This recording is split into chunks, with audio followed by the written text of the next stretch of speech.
Hi. ఈరోజొచ్చిందని మనం ఏం చేస్తాము, బ్యాక్‌గ్రౌండ్ ప్రాపర్టీసు ఇంతకు ముందే చూసామనమాట. దాంట్లో మిగిలినవి అంటే బ్యాక్‌గ్రౌండ్ ప్రాపర్టీస్ గురించి నేను ఇంతకు ముందే చూపాను. Background colour, background image, repeat, non repeat, repeat X అనేసి. దాంట్లో మిగతాదనమాట ఇది. మిగతాది.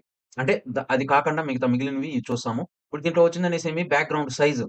అంటే మనము బ్యాక్‌గ్రౌండ్‌లో ఏదైనా ఒక ఇమేజ్ పర్టిక్యులర్‌గా తీసుకుంటున్నామంటే ఆ సైజ్ అనమాట. అది ఎలా ఉండాలా ఏమి అనేసి. దాన్నొచ్చిందని ఒకటొచ్చి లెంత్ అంటే 30 పిక్సెల్స్ గాని, 50 పిక్సెల్స్ అలా తీసుకొని మనం చేస్తాము. ఇంకోటొచ్చి పర్సెంటేజ్, ఇంకోటొచ్చి కవరు, ఇంకోటొచ్చి కంటెంట్ అనమాట. దాని గురించి ఈరోజు చూద్దాము ఏమొస్తుంది దీంట్లో అనేసి. ఇప్పుడు నేనిక్కడ ఏం చేస్తున్నాను, ఒక ఇమేజ్ తీసుకున్నాను. ఇక్కడ చూడండి నేనిక్కడ డివ్ ఒకటి తీసుకున్నాననమాట. నేనిక్కడ పర్టిక్యులర్‌గా డివ్వే ఎందుకు చెప్తానన్నా అంటే, మీరు ప్రతి ఒక్క డివ్‌కి ఒక డివ్ ఎలిమెంట్‌కి మనం ఒక బ్యాక్‌గ్రౌండ్ అనేదిని సెట్ చేయొచ్చనమాట. ఇప్పుడు చూడండి నేనిక్కడ ఏం చేశాను, ఒక డివ్ తీసుకున్నాను. ఆ డివ్‌కి ఇక్కడ స్టైల్ రాసాను. ఇక్కడేం చేశాను, బ్యాక్‌గ్రౌండ్ ఇమేజ్ తీసుకున్నాననమాట. బ్యాక్‌గ్రౌండ్ ఇమేజ్ వచ్చి ఇది లింకు. నెక్స్ట్ దానికి విడ్త్, హైటు నేను చేసినాను. ఇప్పుడు నేనిక్కడ ఏం చేస్తున్నాను, 550 అని పెడతాన్నాను. మీకు అర్థం అవ్వడం కోసం నేనేం చేస్తాను, దీన్ని చేంజ్ చేస్తాను. ఓకే. ఇప్పుడు నేనిక్కడ చేంజ్ చేసిన తర్వాత, ఇక్కడ చూడండి బ్యాక్‌గ్రౌండ్ సైజు. ఇప్పుడు నేను దేని గురించి చెప్తాను, బ్యాక్‌గ్రౌండ్ సైజ్ గురించే చెప్తాను. నేనిక్కడ ఏం చేస్తాను, 50 పిక్సెల్స్ పెట్టాను. నేను అలా కాకుండా 80 పిక్సెల్స్ అని పెడతాను. చూడండి ఆటోమేటిక్‌గా ఏమవుతుంది, పెద్దదవుతుంది. అలా కాకుండా నేనిక్కడ 7 పిక్సెల్స్ అని పెడతాను. ఓకే. ఇది చూడండి. ఓకేనా. ఆటోమేటిక్‌గా ఇదేమవుతుంది, చేంజ్ అవుతుంది. దీన్నే మనం ఏమంటాము, బ్యాక్‌గ్రౌండ్ సైజ్ అంటాం. అదే నేనిక్కడ ఏం చేస్తాను, ఇప్పుడు నేనిక్కడ ఏం చేశాను, పిక్సెల్స్ తీసుకున్నాను. అలా కాకుండా నేనేం చేస్తాను ఇప్పుడు 60% అని తీసుకుంటాను. 40% అని తీసుకుంటాను. ఇది చూడండి. ఓకే. ఇప్పుడు నేనిక్కడ ఏం చేశాను, 50. నేను నెక్స్టు ఇదొచ్చిందనేసి 20. ఇటు చూడండి. ఆటోమేటిక్‌గా నీకేమవుతుంది, చేంజ్ అవుతాంది. ఓకేనా. ఇప్పుడు నేనిక్కడ దీన్నేం చేస్తాను, హైట్‌ని 30 చేస్తాను. అంటే పర్సెంటేజ్ తీసుకోవచ్చు. మనం ఏం చేయొచ్చు, పిక్సెల్స్‌లోను తీసుకోవచ్చు. ఓకేనా. ఇప్పుడు ఇదేమి 2 వాల్యూస్ అయింది. ఏది లెంతు, పర్సెంటేజ్. Next cover. నేనిక్కడ ఏం చేస్తాను, background size equals to cover అని పెడతాను. ఇక్కడ చూడండి. కవర్ అంటే ఆ బ్యాక్‌గ్రౌండ్‌లో పూర్తిగా అదేమైంది, కవర్ అయింది. ఇప్పుడు నేను కవర్ తీసి అనంగానే అదేమవుతుంది, అంటే ఇమేజ్ సైజ్ పెద్దది. కానీ మనకి ఇక్కడ బ్యాక్‌గ్రౌండ్ అని అంటే కవర్ అని మనం పెడతానంగానే అదేమవుతుందనంటే, ఇమేజ్ ఎంత పెద్దదన్నా ఉన్ని, మనకు ఈ డివ్‌కి ఒక విడ్త్ అంటే 550, 400 పిక్సెల్స్‌కి సరిపోయే విధంగా అది కవర్ చేసుకుంటుందన్నమాట. కవర్ అని పెడతానంగానే. అలా కాకుండా నేను కవర్ తీసేస్తే చూడండి కట్ అయిపోతాను చూసారా? అదే నేను కవర్ అని పెడతానంగానే ఆటోమేటిక్‌గా ఏమవుతుంది, ఇమేజ్ సైజ్‌ని అడ్జస్ట్ చేస్తుందన్నమాట. ఆ విడ్త్‌కు దానికి సరిపోయే విధంగా అన్నమాట. ఓకేనా. ఇప్పుడు మీకిది అర్థమైంది గదా! కవరు. Next contain. అది కూడా చేసి చూద్దాం. కంటైన్ అంటే ఏమవుతుంది అనేసి. ఇక్కడ చూడండి. కంటైన్, కవర్ అనేది కూడా సేమ్ అలానే వస్తాంది. అంటే ఆ డివ్ ఎలిమెంట్ ఈ విధంగా కంటైన్ చేసుకోవడాన్ని. ఓకేనా. ఇప్పుడు ఇది మీకు బాగా అర్థమైంది గదా! ఇ బ్యాక్‌గ్రౌండ్ సైజు. నెక్స్ట్ వచ్చిందనేసేమి బ్యాక్‌గ్రౌండ్ ఆరిజిన్. బ్యాక్‌గ్రౌండ్ ఆరిజిన్ అంటే ఇక్కడ మనం ఇంతకు ముందే చూసినాము. ఆహ్, బ్యాక్‌గ్రౌండ్ ఆరిజిన్‌ను background padding box, border box, content box అనేది ఇంతకు ముందే చూసామనమాట. ఇప్పుడు ఇక్కడ మనం ఏం చేస్తాము, బ్యాక్‌గ్రౌండ్ సైజ్ అయింది గదా!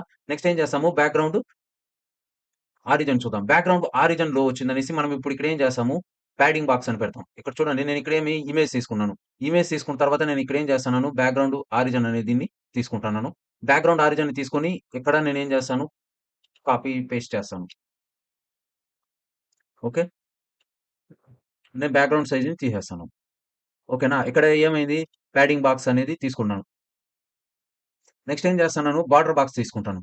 చూడండి దీంట్లో నేనేం చేశాను, ప్యాడింగ్ బాక్స్ తీసుకున్నాను. Next border box. ఇప్పుడు వరకు మనం ఏం చూసినాం, బ్యాక్‌గ్రౌండ్ సైజ్ చూసినాం. ఇప్పుడేం చేస్తున్నాము, బ్యాక్‌గ్రౌండ్ ఆరిజిన్ చూస్తున్నాం. బ్యాక్‌గ్రౌండ్ ఆరిజిన్ అంటే ఏమి? ఇప్పుడు దానికి నేను ఇక్కడ ఏం చేశాను, ఎగ్జాంపుల్ తీసుకున్నాను. ఇక్కడ చూడండి ఒకసారి మీకే అర్థమవుతుంది. ఈ ఎగ్జాంపుల్‌లో వచ్చిందని నేనేం చేశాను, 3 డివ్‌లు తీసుకున్నాను. ఏఏ, ఏ1, ఏ2. ఇప్పుడు దీంట్లో వచ్చిందని నేనేం చేశాను, ఒక్కొక్కటిగా ఎగ్జాంపుల్ చేశాను. ఇక్కడ చూడండి నేను ఇంతకు ముందే చెప్పాను మీకు border box, padding box, content box గురించి. ఓకేనా. ఇప్పుడు నేను ఇక్కడ బ్యాక్‌గ్రౌండ్ ఆరిజిన్ ఏం చేశాను, ప్యాడింగ్ బాక్సే ఉంది. నేనిక్కడ ఏం చేస్తాను, కంటెంట్ బాక్స్ అని పెడతాను. మీకు అర్థమవుతుంది. ఓకే. ఇక్కడ నేనేం చేశాను, కంటెంట్ బాక్స్ అనేసి పెట్టాను. ఓకేనా. ఇక్కడ చూడండి బార్డర్ బాక్స్ అనేసి నేనిక్కడ బ్లాక్ కాకుండా నేనేం చేస్తాను, హ్మ్. వైట్ అని పెడతాను. ఇక్కడ చూడండి మీకు వైట్ అని పెడతానంగానే ఇక్కడ ఏమవుతాంది, ఇది చూడండి ఎంత సైజ్ ఉంది అనేసి బయట. లోపల ఇది కొంత పెద్దదిగా ఉంది. కానీ ఇక్కడొచ్చిందనేసేమి చిన్నదిగా ఉంది బార్డర్ బాక్స్‌లో. ఇదొచ్చిందనేసేమి బార్డర్ బాక్సు. ఇదొచ్చిందనేమి ప్యాడింగ్ బాక్సు. బార్డర్ బాక్స్‌లో ఏం చేస్తుంది, మనకు బార్డర్‌ని అనేది ఏం చేస్తుంది, అది మైనస్ చేస్తుంది. నేను ఇంతకు ముందు border box, padding box, next content box గురించి నేను ఇంతకు ముందు ఒక వీడియో చేశాను. దాంట్లో పోయిందని ఒకసారి చూడండి మీకే బాక్స్ సైజింగ్ అనేసి ప్రాపర్టీ ఉంది. ఆ బాక్స్ సైజింగ్ ప్రాపర్టీలో నేను ఇంతకు ముందు చెప్పాననమాట. ప్యాడింగ్ అంటే ఏమి? బార్డర్ అంటే ఏమి? కంటెంట్ అంటే ఏమి? అనేసి. దాన్ని ఒకసారి చూసినారంటే మీకేమి బాగా అర్థమవుతుందనమాట. దాన్ని దయచేసి ఒకసారి చూడండి. మీకు బాగా ఈజీగా అర్థమవుతుంది. ఇక్కడ నేనిప్పుడు దాని గురించే నేనిక్కడేం చేస్తున్నాను చెప్తానిది. ఓకేనా? బార్డర్ బాక్స్ అంటే ఏమి? కంటెంట్ బాక్స్ అంటే ఏమి? దాని గురించి నేను పూర్తిగా నేనేం చేశాను, ఒక వీడియో చేసున్నాను. బాక్స్ సైజింగ్ అనేసి. ఆ బాక్స్ సైజింగ్‌లోకి పోయిందని ఒకసారి చూడండి. ఇప్పుడు నేనిక్కడ మీకు ఈ ఎగ్జాంపుల్ చూస్తనంగానే అర్థమవుతాంది. ఇది బార్డర్ బాక్సు, నెక్స్ట్ వచ్చి ఇది ప్యాడింగ్ బాక్సు, నెక్స్ట్ ఇదొచ్చిందనేసి కంటెంట్ బాక్స్ అనమాట. ఓకేనా? నేనిక్కడ ఎగ్జాంపుల్స్ ఇచ్చాను. ఆ ఎగ్జాంపుల్స్‌ని ఒకసారి మీరు కాపీ చేసుకొని ఒకసారి చెక్ చేయండి. మీకే బాగా అర్థమవుతుందనమాట. ఓకేనా? ఇప్పుడు నేనిక్కడ ఏం చేస్తాను, బ్యాక్‌గ్రౌండ్ క్లిప్ అనేసి పెడతాను.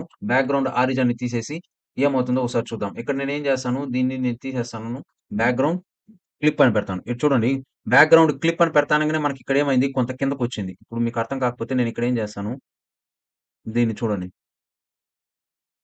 ఇక్కడ చూడండి. ఆటోమేటిక్‌గా ఏమైంది, ప్యాడింగ్ బాక్స్ ఆటోమేటిక్‌గా అది మొత్తం వెళ్ళిపోయింది. ఇప్పుడు ఇక్కడ చూడండి. మీకు కంటెంట్ బాక్స్‌లో కూడా చేస్తన్నాను.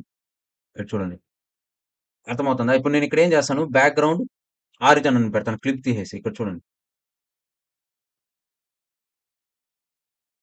చూసారా? ఆటోమేటిక్‌గా ఏమి బార్డర్ బాక్స్ అంటానంగానే ఆరిజిన్ అని పెడతానంగానే ఆటోమేటిక్‌గా కొంత పైకొచ్చింది. ఇప్పుడు నేనేం చేస్తాను ఇక్కడ చూడండి బ్యాక్‌గ్రౌండ్ క్లిప్ అని పెడతానంగానే ఆటోమేటిక్‌గా ఏమవుతుంది డౌన్ అవుతాంది. సో, దీన్ని బట్టిందని మీకేం అర్థమవుతాంది? దీన్ని ఒకసారి మీరేం చేస్తారంటే, ఒకసారి నేనిక్కడ పైన చెప్పిండే ఈ ఎగ్జాంపుల్స్‌ని తీసుకొని ఒకసారి చేసి చూడండి. మీకే బాగా అర్థమవుతుంది. ఓకేనా? మీకింకా ఏదైనా డౌట్ ఉంటే దయచేసి కామెంట్ చేయండి. నేను ఎక్స్‌ప్లెయిన్ చేయడానికి ట్రై చేస్తాను. ఓకే. Thank you.